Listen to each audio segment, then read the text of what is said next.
Hello everyone. BA first year के सभी विद्यार्थियों का हार्दिक स्वागत एक बार पुनः इस यूट्यूब चैनल में।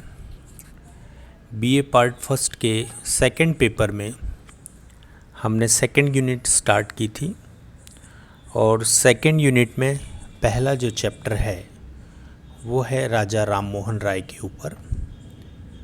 राजा राम मोहन राय के जीवन के ऊपर हम लाइव सेशन में चर्चा कर चुके हैं। आज हम उनके एक महत्वपूर्ण अवधारणा के ऊपर बात करेंगे। मैं डॉक्टर महेंद्र कुमार मीना, राजनीति विज्ञान विभाग, श्री गोविंद गुरु राजकीय महाविद्यालय बांसवाड़ा, आप सभी का हार्दिक स्वागत और अभिनंदन करता हूं। आज जिस विषय के ऊपर हम बात करेंगे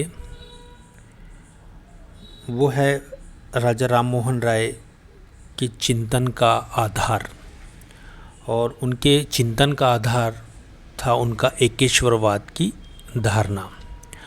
जैसा कि हमने राजा राम मोहन राय के जीवन के ऊपर जब चर्चा की थी, उनका बाल्यकाल, उनके जीवन को और उनकी बौद्धिक प्रवृत्ति को प्रभावित करने वाले कारकों के ऊपर भी हमने चर्चा की थी, जिसमें उनके व्यक्तित्व और उनके चिंतनशीलता पर उनके पारिवारिक मूल्यों और संस्कृति का प्रभाव,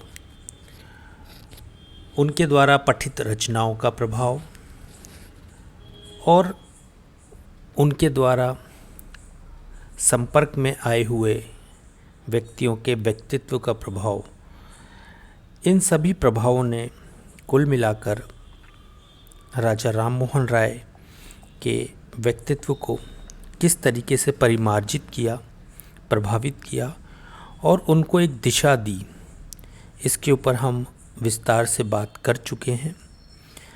जिन विद्यार्थियों ने लाइव सेशन ज्वाइन नहीं किया था वो वहाँ पर जाकर उसका वीडियो देख सकते हैं। आज जिस विषय को लेकर हम बात करेंगे, हमने पहले आपको बतला दिया है, वो है एकेश्वरवाद। तो जैसे ही नाम से स्पष्ट होता है, एकेश्वरवाद का तात्पर्य है एक ईश्वर की संकल्पना या अवधारणा। यहाँ से अर्थ ये निकलता है कि राजा राम मोहन राय एकेश्वरवाद के समर्थक थे। इसका मतलब ये है कि वो ये मानते थे कि इस समस्त सृष्टि का उत्पादक और पालक एक ही सत्ता है,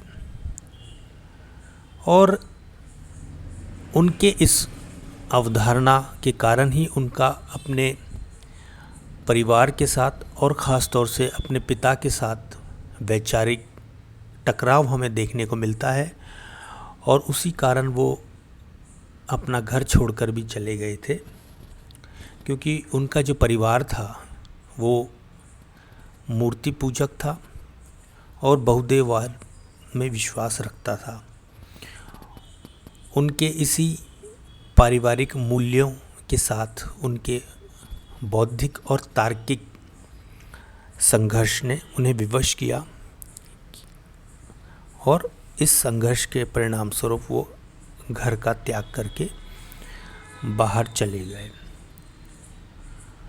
इसका मतलब ये है कि राजा राम मोहन राय मूर्ति पूजा के घोर विरोधी थे। अपने पारिवारिक मूल्यों के विपरीत उन्होंने मूर्ति पूजा का कभी समर्थन नहीं किया। धार्मिक आडंबरों को वो अंधविश्वास की संज्ञा देते थे, और यहाँ से ही हमें उनके वैचारिक चिंतन में वैज्ञानिक तत्वों के दर्शन होते हैं, तर्क के दर्शन होते हैं। तो कहीं ना कहीं उनके परिवार की जो मौलिक मान्यताएं थीं, ख़ास तौर से धर्म और ईश्वर को लेकर, वो राजा राम मोहन राय में प्रवेश न कर पाईं।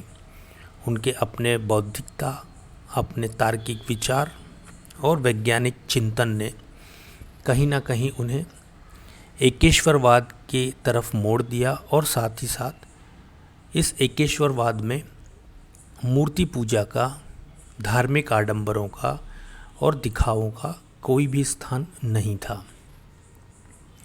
तो इस प्रकार राजा राम मोहन राय के एकेश्वरवाद की इस पृष्ठभूमि में आइए देखते हैं कि राजा राम मोहन राय के एकेश्वरवाद की विचार अथवा अवधारणा को किस तरह से हम समझ सकते हैं।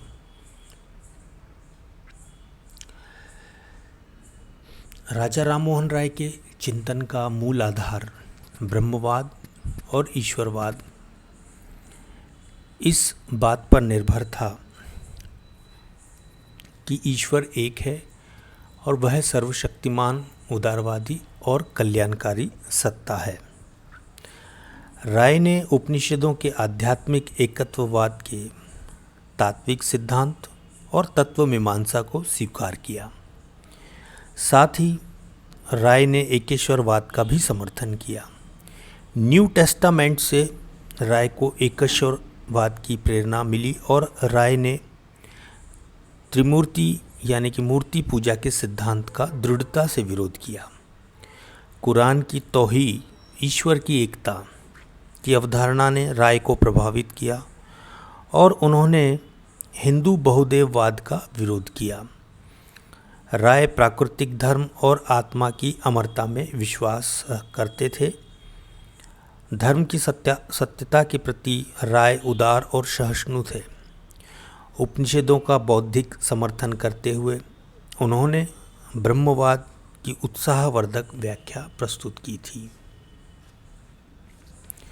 राय ने स्पिनोजा और रामानुज से द्रव्य की सगुणता के विचार ग्रहण किए।